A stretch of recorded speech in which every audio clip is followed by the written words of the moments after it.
عثمان صاحب، سب سے پہلے تو بات کریں گے کہ جو ایران کی جنگ ہے اس کو 48 گھنٹے سے زائد ہو چکے ہیں جی اور لگ نہیں رہا تھا کہ اتنی لمبی جنگ چلے گی. آپ کے خیال میں ابھی جنگ کا سنیریو واضح تو نہیں ہوا، مبہم ہے کئی باتیں.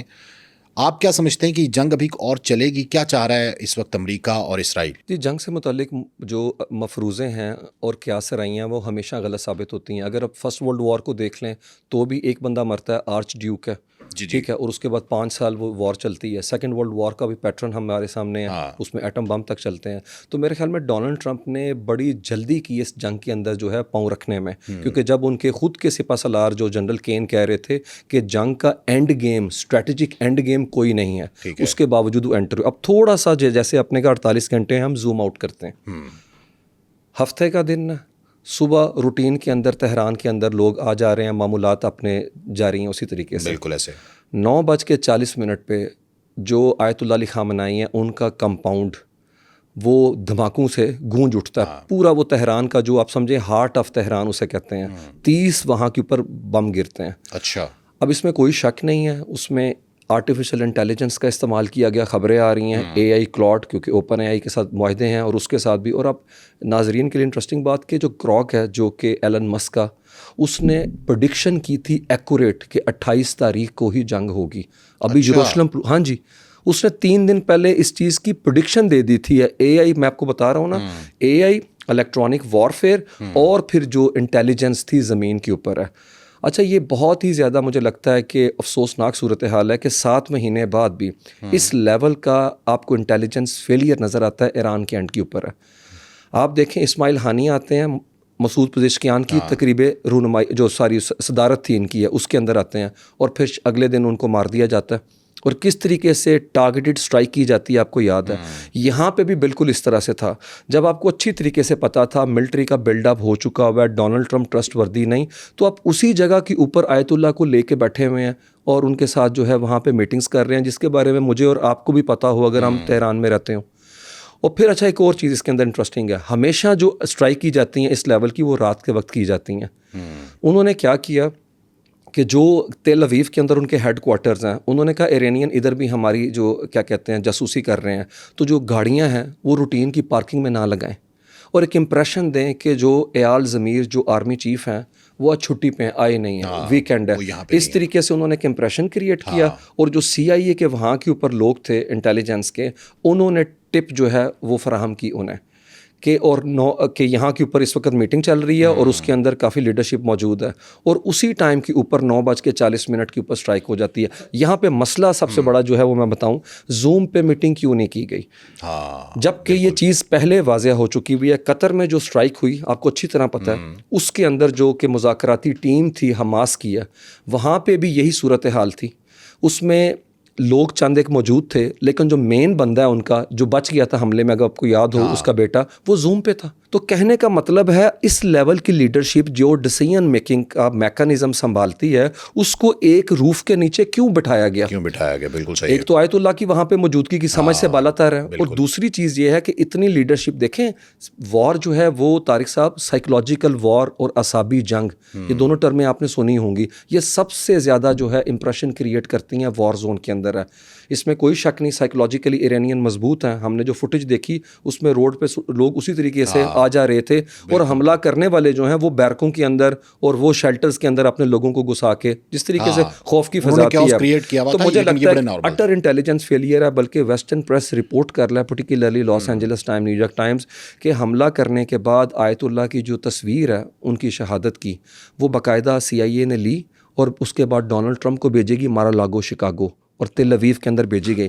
میرے خیال میں بہت افسوسناک ہے کہ ان کے اندر کے جو سسٹم ہے جس کے تحت ہم نے دیکھا 12 جون کے اندر بھی مینج کرنے میں وہ کامیاب رہے اسرائیلی، اس کو اس طریقے سے ڈسمینٹل نہیں کیا گیا، اس کو مینج نہیں کیا گیا. تو ایک ان کے اینڈ پہ جو غداری کا ایلیمنٹ، غداری کو چھوڑ دیں، انٹیلیجنس فیلئر، یہ دیکھیں پوری دنیا کے اندر ہوتا ہے. اچھا، ایک بات کی سمجھ نہیں آتی کہ جب وہاں پہ جیسے آپ نے کہا خامنائی وہاں پر کیوں موجود تھے، ان کو اوپر کیوں لایا گیا؟ زوم پہ میٹنگ ہو سکتی تھی کہ وہ پہلے تو بنکر میں تھے، اور بنکر میں اگر کوئی ملنے بھی آتا تو ان کی آنکھوں پہ پٹی باندھ کے لایا جاتا. ہائی سیکیورٹی رسک تھا اور لوکیشن ٹریس نہ ہو جائے اس وجہ سے ان کو لے کے آیا جاتا. لیکن کون تھا کہ جو ان کو اوپر لے کے گیا اور پوری قیادت کے ساتھ جو ہے وہ میٹنگ کروائی اور آخر کمپاؤنڈ میں آنا کیوں مجبوری تھی ان کی؟ اس میں کوئی شک والی بات نہیں ہے کہ اس طرح کی صورتحال کے اندر جو ہیں وہ بڑا ڈیپ جا کے جو دوسری ریاستیں ہوتی ہیں دشمن ریاستیں وہ انویسٹمنٹ کرتی ہیں اور لوگوں کو انسٹال کرتی ہیں وہاں پہ. آپ دیکھ لیں حسین باقری کو جو مارا گیا IRGCC کے سربراہ تھے, انہیں کس طرح مارا گیا؟ ان سے زیادہ ان کے گارڈز کی لوکیشن کو ٹریس کیا گیا ان کے موبائل سے. گارڈ یہاں کے اوپر بھی خبریں یہی آ رہی ہیں کہ جو گارڈز تھے نارمل جن کے اوپر اتنی نظر نہیں رکھی جاتی ہے, اس کے اندر وہ جو ہیں ایک مہرہ ثابت ہوئے.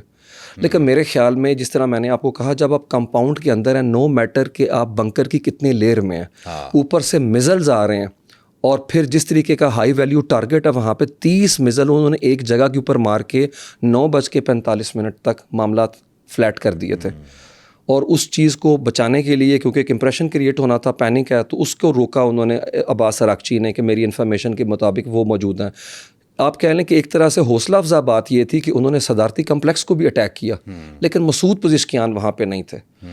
نہیں تو یاد رکھیں ابھی جو عبوری کونسل بنی ہوئی ہے اس میں پریزیڈنٹ, ان کے جو اپنا نگبان کونسل ہے, گارڈین کونسل کے ایک ممبر, اور پھر چیف جسٹس ہیں ان کے. 40 ایئرز انہوں نے ڈکلیئر کر دی. ڈیفینیٹلی. اور میرے خیال میں اس چیز کو یہ نہ سمجھیں ہیں, یہ کوئی عراق نہیں ہے کہ وہاں کے اوپر صدام حسین گرا تو پورا سسٹم گر گیا. ون مین شو نہیں ہے. یہ کوئی لیبیا نہیں ہے کہ قذافی 2011 میں مار دیا تو آج تک لیبیا جو ہے مینج نہیں کر سکا. ناظرین کو یہاں پہ سمجھنا ہوگا ڈیسیژن میکنگ کا میکانزم ان لائک عراق اور لیبیا یہاں پہ ڈفرینٹ ہے. اور ڈفرینٹ کس طرح سے ہے؟ کلیکٹیو مینر کے اندر طارق صاحب ڈیسیژن کیے جاتے ہیں. یہاں پہ ایکسپیڈینسی کونسل ہے, یہاں پہ سپریم ان کی کونسل ہے ڈیفنس کے حوالے سے, سپریم سیکیورٹی کونسل ہے ان کی گارڈین کونسل ہے یہاں کے اوپر. اور ٹھیک 2 ہفتے پہلے آیت اللہ علی خامنائی جو ہیں انہوں نے اپنی پوری پاور اور اختیار علی لاریجانی کو سپورٹ کر دیے تھے, اور وہاں سے خبریں آ رہی تھیں کہ وہ ایک آربیٹر کا رول پلے کرتے ہیں. جب یہ ڈیسیژن میکنگ میں کہیں اختلاف ہوتا ہے تو وہ بیچ میں انٹری کرتے ہیں. خامنائی کے بہاف پہ انہوں نے کئی مذاکرات کے حوالے سے بھی بات ہوئی ہے. ڈیفینیٹلی مذاکرات یہ کریں بالکل, اور سب کو پتا تھا علی لاریجانی ہی پاسبل ان کے جو ہیں وہ اب کہہ لیں سکسیسر ہوں گے. 86 ان کی ایئرز تو ان کی ایج ہے, 86 سال کے قریب ان کی عمر تھی ہے. تو علی لاریجانی کے پاس جو ہے سارے اختیارات تھے. اور ایک اور بات, یہ پورا ایرانین سسٹم آئیڈیولوجیکل سسٹم ہے اور ہیرارکل سسٹم ہے. ایسا نہیں آیت اللہ چلے گئے ہیں تو ڈیسیژن نہیں ہو سکتا. 12 جون کی جنگ کس نے بھولی ہے کہ جب ٹاپ ٹیئر ایلیمنیٹ کر دی گئی تھی تو ٹھیک 48 گھنٹوں کے اندر ادھر سے ہی لانچر چلے تھے اور جا کے اٹیک کیا تھا تل اویو اور حائفہ کے اندر انہوں نے. تو میرا خیال میں یہ چیز جو ہے یہ دیوانے کا خواب تو ہو سکتا ہے کہ آیت اللہ چلے گئے ہیں تو زمین میں وہاں کے اوپر ڈیسیژن میکنگ کا میکانزم جولٹ کر گیا. اس میں کوئی شک والی بات نہیں. ایرانین لیڈرشپ کو اس چیز کا پورا ادراک تھا کہ وہ آیت اللہ کو ضرور کریں گے, اور یہ اصل میں اسٹرائک ڈی کیپیٹیشن کی اسٹرائک تھی کہ ان کو ایلیمینیٹ کر دیں اور ایک امپریشن کریٹ کریں کہ ہم اس طرح کی جو پالیسیز ہیں آپ کی اس کو مزید پرسو نہیں کرنے دیں گے. لیکن خود New York Times, Los Angeles Times, Washington Post, foreign policy magazine لکھ رہے ہیں کہ ڈونلڈ ٹرمپ نے سب سے بڑا اسٹریٹجک گیمبل کیا یہاں کے اوپر ہے, کیونکہ وہ قوتیں جو ہارڈ لائنر ہیں IRGCC کی وہ سسٹم پہ مزید حاوی ہو جائیں گی. تو میرے خیال میں جو ایک امپریشن ویسٹ دے رہا ہے چیزیں اس سے پرے ایگزسٹ کر رہی ہیں. اور اگر ہم جیسے میں نے کہا زوم آؤٹ کریں, آپ چیک کریں ایران نے کیا کیا. ایران نے تنازع کو پھیلا دیا. بالکل ایسے ایرانینز جو اخبارات ہیں تہران ٹائمز وہ پہلے سے لکھ رہا تھا کہ اسٹریٹجی کیا ہوگی.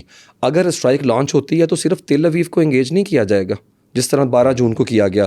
خطے میں 9 ملکوں میں 13 ان کی ملٹری پوسٹ ہیں. اور یاد رکھیں اس لیے اٹیک کیا گیا وہاں کے اوپر کیونکہ وہاں سے حملے ہو رہے تھے. تو جو ویسٹرن میڈیا امپریشن دیتا ہے کہ ایران نے خلیجی ریاستوں پہ حملہ کر دیا, انہوں نے خلیجی ریاستوں پہ حملہ نہیں کیا. اس سارے میں دبئی ایئرپورٹ کو نشانہ کیوں بنایا گیا؟ اس لیے دبئی ایئرپورٹ کو نشانہ بنایا گیا اور دبئی ایئرپورٹ سے منسلک آپ کہہ لیں کمرشل زونز کو, کیونکہ وہاں پہ جو ہوٹلز ہیں بڑے بڑے, برج الخلیفہ کی بات ہو رہی ہے, فورمونٹ کی, وہاں پہ بحرین سے نکالے گئے امریکی اور برطانوی فوجی ہوٹلز میں قیام پذیر تھے.